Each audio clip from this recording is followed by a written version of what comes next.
അയലത്തെ പെണ്ണിൻ്റെ ഉള്ളിൽ വന്നു പള്ളിപ്പെരുന്നാളു കൂടി.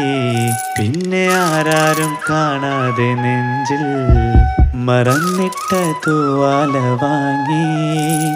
മാനത്തെ ചന്ദ്രന്റെ വീട്ടിൽ ചെന്നു പാതിര കല്യാണം കൊണ്ടാടി. വന്നു പാതിര കല്യാണം കൊണ്ടാടി.